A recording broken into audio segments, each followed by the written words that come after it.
The iPhone 14 Pro might have a punch hole design instead of a notch, might have a 48 megapixel camera with a flat back design, might have an in-display fingerprint reader, or might have everything. But that's far away from this point when the iPhone 13 Pro is not even 6 months old. So what if you wanted to buy an iPhone at this point? Should you buy the iPhone 13 Pro or wait for the iPhone 14 Pro? Well, let's find out.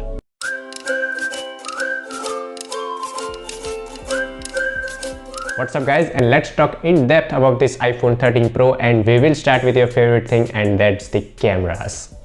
So 3 rear cameras of 12 megapixel each with different focal lengths and each with their own specialities. So let's start with the primary camera. In daylight, the photos come out to be very bright and crisp with great dynamic range and details. This one handles direct sunlight very well too, like in this case where I intentionally pointed the camera towards direct sunlight, but still it maintained good dynamic range and shadows.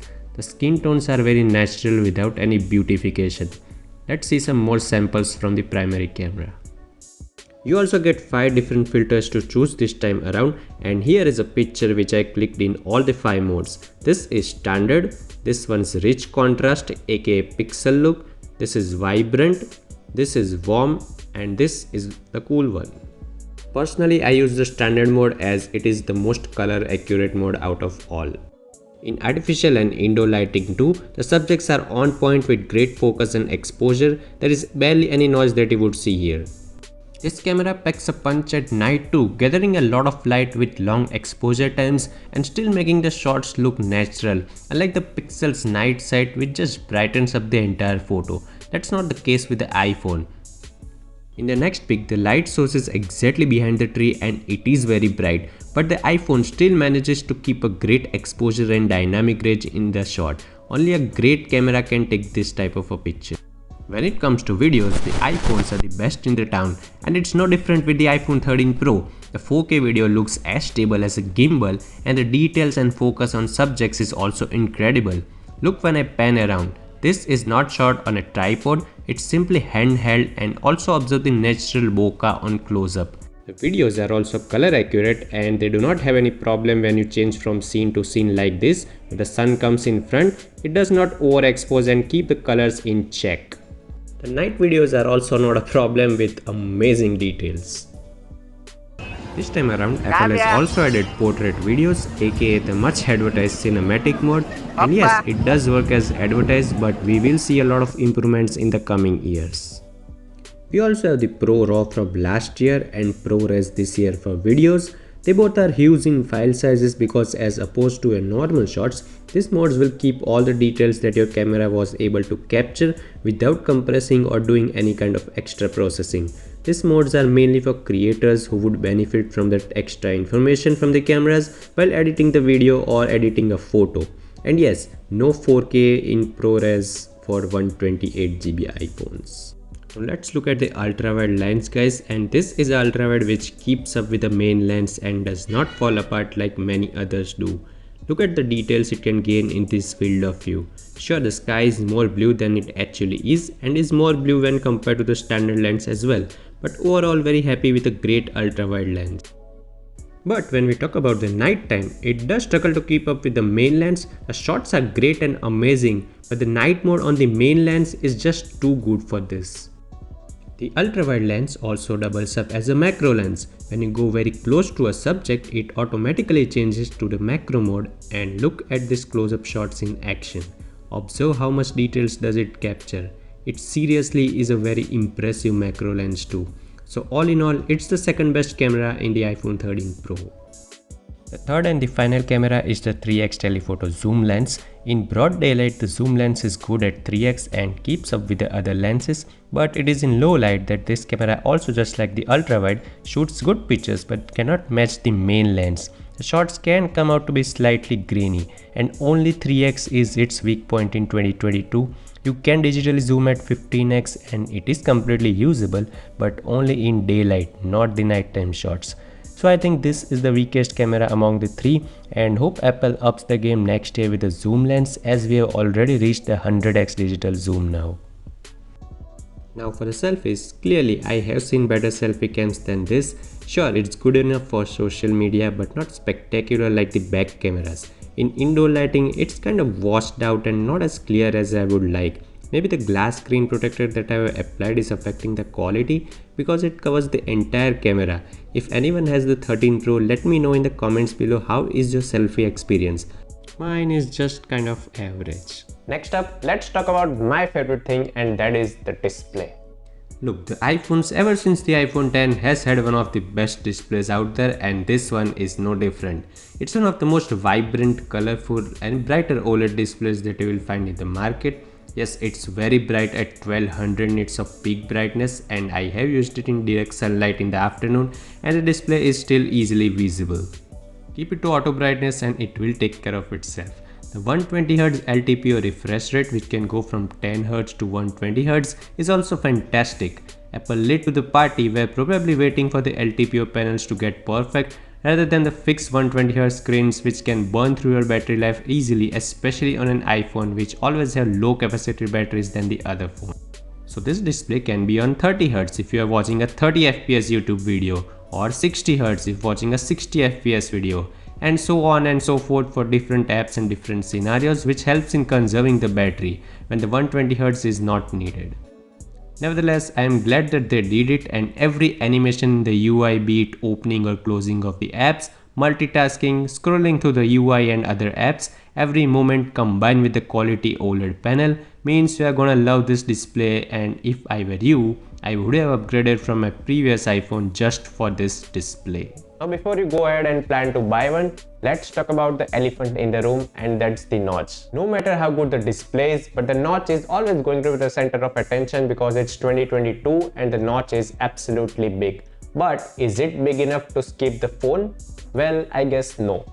See, I came to this phone from the OnePlus 7 Pro, which has absolutely zero interruptions on the screen, no notch, no punch hole, no cutout, just beautiful gorgeous display. So why has the notch not affected me that much? Well, it's because I always use my iPhone in dark mode. Yes, if you use it in the dark mode, you will barely notice the notch as the wallpapers are dark, apps have dark mode which hides the notch by default, and overall it just blends with the notch and you will rarely notice it. But not everyone uses the dark mode, and it is a compromise to use the phone in dark mode all the time. So it's no denying that if you just hate the notch, by all means, you will have to wait for the iPhone 14 Pro. Now let's shift focus on a thing that makes everyone anxious, and that is the battery life. And I'm happy to report that after so many years, this is the iPhone that lasts me for 2 full days, sometimes even 3 days. Surprised? Well, I was surprised too when I got these results on the smaller iPhone and not the Pro Max. Imagine how good the Pro Max would be. Now to be clear, I am not a heavy user, which means I don't play high graphic demanding games on this phone, nor I am an avid photographer, which means I barely open my camera. But when I shoot a lot of pictures and videos from this phone like I did for this review, or take this phone to a trip where I continuously shot photos and videos throughout the day, even then this phone lasted me the entire day. On the other day when I was working on the unboxing video of this phone, I was not using it that much. I got 3 full days of standby with 7.5 hours of screen on time with my kind of usage, which includes a lot of YouTube watching, lot of chess playing, and scrolling through Instagram and all the settings that I could find on this iPhone. So different scenarios, different results. But to conclude, this iPhone has got one of the best battery life in any flagship smartphone right now, and it is very stable and reliable when it comes to battery life.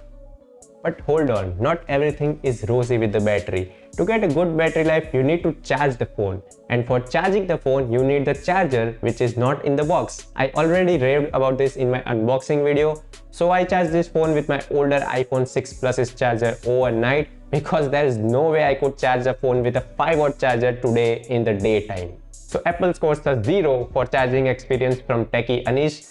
And I don't really understand the environmental point here, because if they were doing it for that, then they would have at least given USB-A to lightning port cable and not the Type-C to lightning port cable, because very less phones from the last couple of years could have come up with a charger that had a USB Type-C as an input in the power brick. Unless you have the iPhone 11 or above, which you may or may not have because it's just a 2-year-old iPhone, so you won't have the newer brick that fits this cable. So clearly the objective here is to sell you a separate charger or sell you the MagSafe wireless charger, just like they do with the AirPods. So you will have to shell out extra money just to charge your phone. Disappointing? Yes, but it's true. Now when you are using the most powerful mobile chipset in any smartphone right now, you don't have to worry about the performance really. As I already told you, I am not a huge gamer, but daily tasks like opening and closing the apps, switching between the apps, multitasking is absolutely a breeze here. I haven't noticed a single stutter yet, and it's the best thing that I have ever used. Even the RAM management is so good that if I open the app today on this phone and if I check it tomorrow, it will be on the same page. How insane is that? Sure, you need to refresh it to get the latest data, but it refreshes in a second, and that is simply outstanding. Also special mention to that 120Hz display, as it makes all the animations buttery smooth and makes you love the performance even more. The only concern though that I have is sometimes the iPhone gets too warm when using photos or camera app. Maybe that's a bug, I don't know, maybe it will get fixed in the future iOS update, but apart from that, everything is excellent. Now let's move our attention to a more subtle thing, and that's the design and in-hand feel. The design language reminiscent of the iPhone 4 and resurrected with the iPhone 12 Pro, the iPhone 13 Pro continues to carry forward the glass and stainless steel sandwich with flat sides instead of rounded sides. From the back, this stout design of the camera is what Apple has brought to the iPhone starting from the iPhone 11 Pro. The stove has kept getting bigger and bigger as years have passed, and I expect it to go even bigger with the iPhone 14 Pro. Now the debate around the flat sides and rounded sides has been going strong since the last year. Some people find the flat sides to be good looking and more grippable, while others are in the opinion that it hurts their fingers when they use the phone for a longer period of time. For me, I am somewhere in the between. Look, the problem of gripping the iPhone has started way back since the iPhone 4, when the iPhone 4 decided to go all flat back instead of curved back like 99% of other Android phones, and also its predecessor the iPhone 3GS. When you use the flat back like this, you absolutely don't have any grip to hold the phone like you have on a curved device. So I think the sides come later, but the biggest culprit when you feel discomfort while holding your iPhone is this flat back design that they have been carrying since the iPhone 4. Anyways, I like the flat sides more than the rounded sides because I think that I have something to grip now to this all glass and stainless steel phone. The sharp edges do hurt me when I am using my phone in the bed or when I am holding it at certain angles, so I have to change my grip. But I love this design since the days of the iPhone 5s, and when the iPhone 6 came out with this design, I absolutely hated it and I still don't like it. So I like the flat sides, and that's a personal choice. So guys, my experience with iOS 15 is quite a long experience because I moved from Android to iOS. So I'll be making an entire separate video for that, so stay tuned for that and subscribe to the channel if you haven't already so you don't miss that video. But to give you an idea, the experience is kind of buggy with some things working and some things not, and also a lot of annoyances that an Android user faces while moving to iOS. So I'll cover all that points in that video. So guys, I have decided to add one more section in this video, and that's the people's reaction. How do people react when you carry this phone in public? And I would say there are glares and stares from everywhere. People know that this is the new iPhone, they recognize the color, they recognize the model. So I think Apple connects with people in a better way than Android manufacturers, and that's why the resale value of these iPhones is also very high when compared to Android phones. Previously, I was carrying the OnePlus 7 Pro, and that was also a head turner due to its no notch, no punch hole design, and people would ask, oh wow, which phone is this? But with the iPhone, they know that this is the latest iPhone. So to answer our original question, should you buy this iPhone 13 Pro or wait for the iPhone 14 Pro? Well, my answer is yes. If you really want to buy this and if you have the budget, then definitely go for this. Look, with the iPhone, it's always about the next iPhone getting this feature like the punch hole design, which the Samsung Galaxy already has it. So next year, it would be something else. But if you're in the market for an iPhone right now, this is one of the best iPhones you could buy. This is one of the best flagship that you could buy. It has got all the fundamentals checked and also has some drawbacks because hey, there is nothing perfect in life, not even my review. So if you think we need to change something, definitely let us know in the comment section below. If no, hit that like button because as I said, the next video is just around the corner. Thank you so much for watching and I'll see you very soon.